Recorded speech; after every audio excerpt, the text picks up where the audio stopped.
Training a language model can sound like a huge infrastructure project, but the real problem is smaller and more useful. In this video, I am building that workflow with GPT-2, Tiny Stories, PyTorch, and Hugging Face.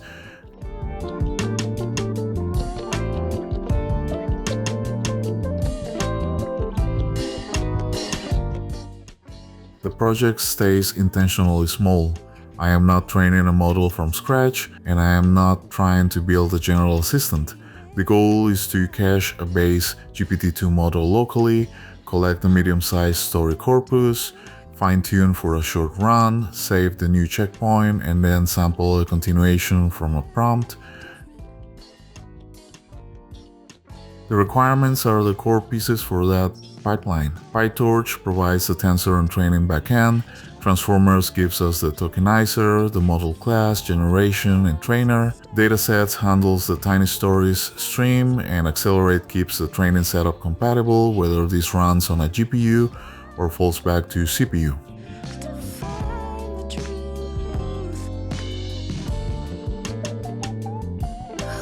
After installing the dependencies, the first small script downloads GPT-2 from Hugging Face and writes it into a local models folder. That is mostly a practical choice. The training script can load from disk every time, which makes reruns faster and avoids mixing the model download step with the fine-tuning step.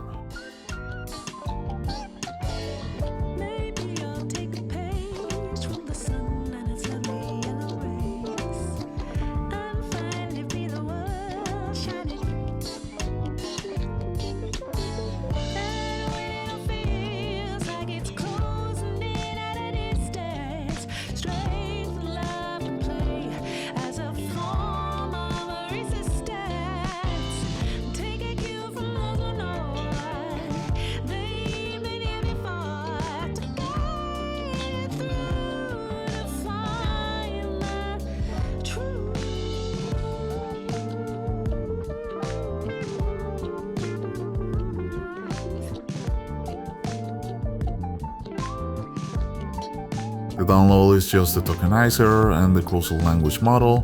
For GPT-2, those two pieces need to travel together. The tokenizer decides how text becomes tokenits, and the model has learned weights over that exact token vocabulary.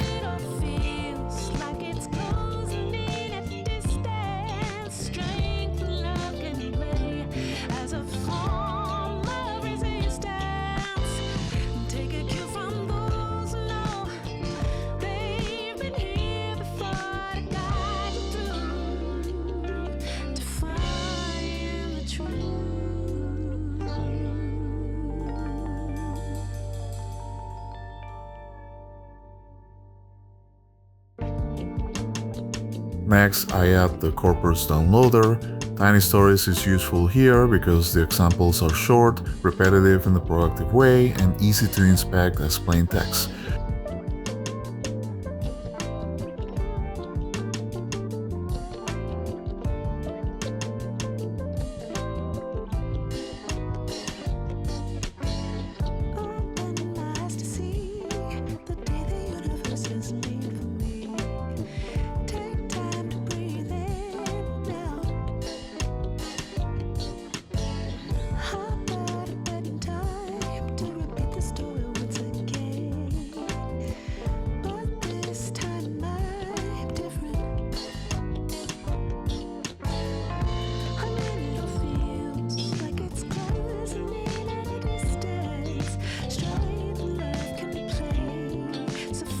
Streaming matters because I do not need the whole dataset materialized through the dataset library before writing my file. The script reads one example at a time, cleans it, writes it, and moves on. For a small local experiment, that is enough structure without adding a database or a preprocessing pipeline.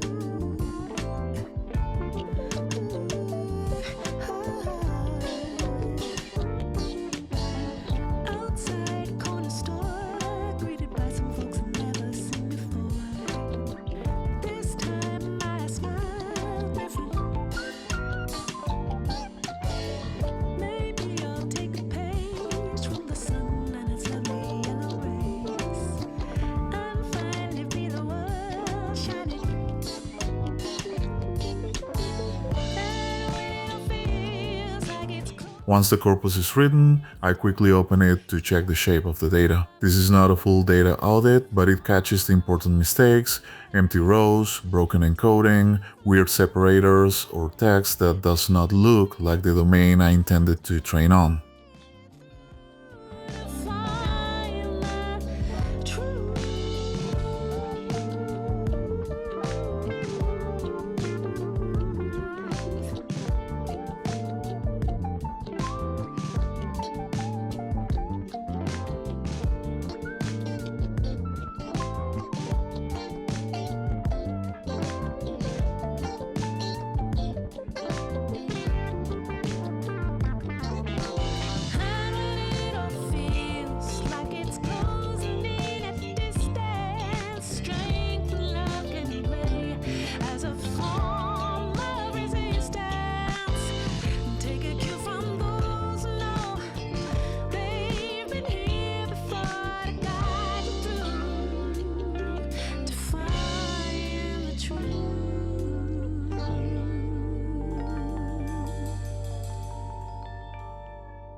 Now the main training script starts with configuration. The base model path points to the local GPT-2 folder, the text input is the tiny stories file,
and the output directory is the fine-tuned checkpoint.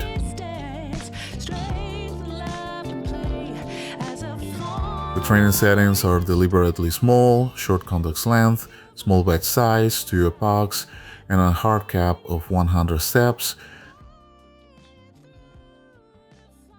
Those limits are not pretending to produce a production model, they make the run finish while still exercising the whole system. The important part for this video is the path from raw text to tokens, to training batches, to save weights, to generated output.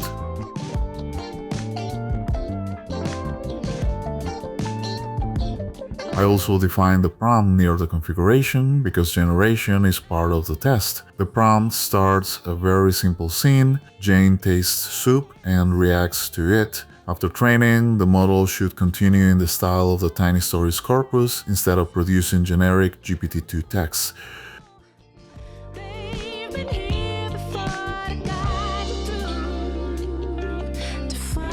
The merge function is intentionally boring. It loops through the expected text files, reads the ones that exist, joins them with blank lines, and writes one merge text file. That gives the datasets loader a single input path while still leaving room to add more corpus files later.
Tokenization is where the role stories become model inputs. The function truncates or pads each example to 128 tokens. For this kind of small story corpus that keeps batches uniform and keeps memory predictable even though longer stories will be cut off.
The generation helper is the final check. It tokenizes the prompt, moves the inputs to the same device as the model, and samples new tokens. The generation settings use temperature, top P, top K, a repetition penalty, and a no-repeat engram limit, so the output has some variation without looping as easily.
After the helper functions, the script starts doing work. It merges the corpus, loads the local tokenizer, and sets the padding token to the end of text token. GPT-2 does not ship with a dedicated pad token, so using the end token is a common practical choice for this setup.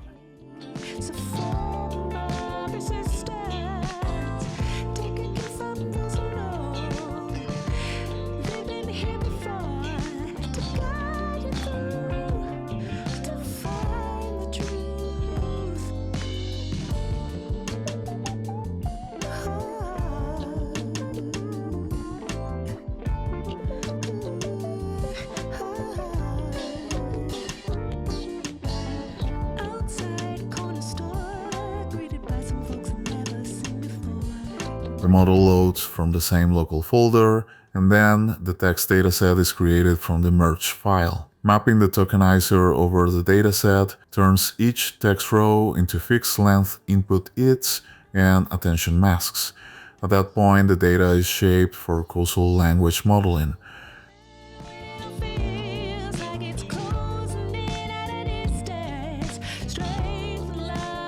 The data collator is set up with mass language modeling disabled. That detail matters because GPT-2 is a causal language model. It learns to predict the next token from the previous tokens.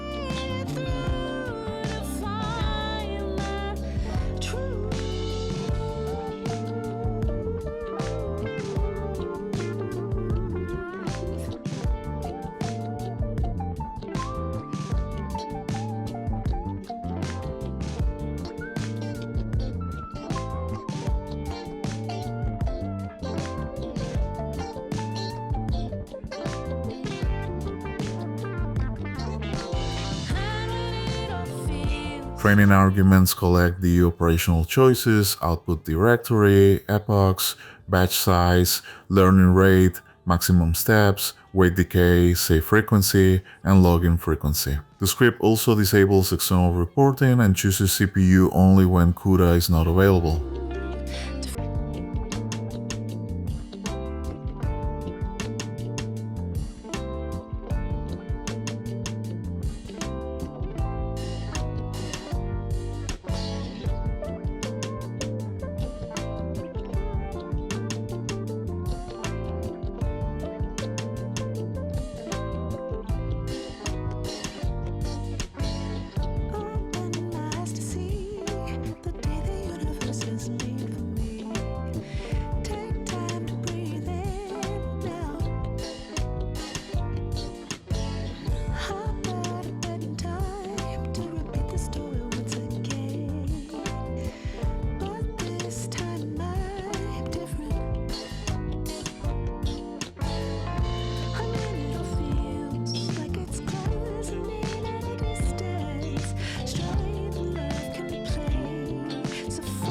The trainer wires the model, arguments, tokenized dataset, and data collator together. That is the boundary where the script stops manually managing batches and lets the transformers training loop handle optimization, login, checkpointing, and device placement.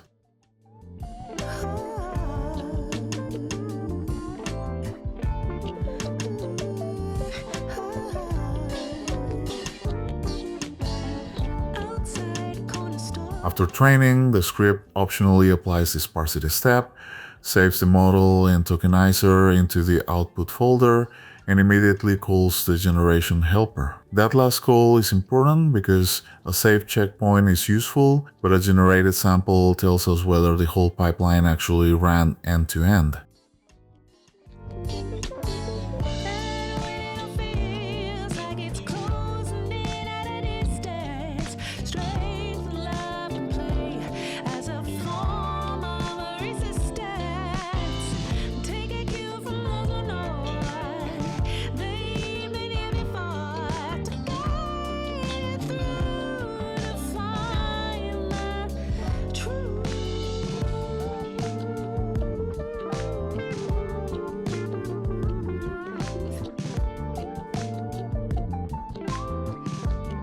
When the script runs, there are three phases before the actual fine-tuning loop feels visible. The text files merge, the base model weights load, and the dataset is tokenized. The map progress bar confirms that 50,000 text examples are being converted into model-ready inputs.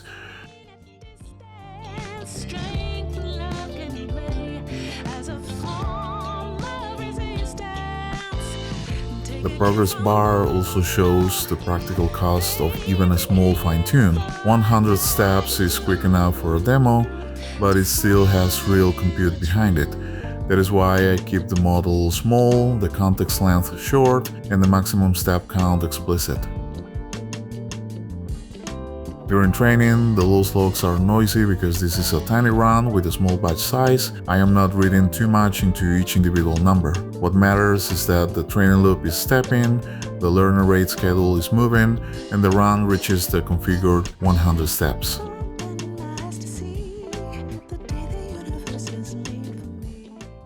For a real experiment, this is where I would spend more time on validation, longer training, better sampling comparisons, and probably a cleaner train-test split. For this screen recording, the point is the mechanical workflow, local model, local corpus file, fine-tune, save, and sample. At the end, the model saves into the GPT-2 tiny stories folder and prints a continuation. The generated text is not perfect, but it has clearly moved toward a corpus style, simple characters, simple actions, and a childlike story structure. That is the useful result of this run.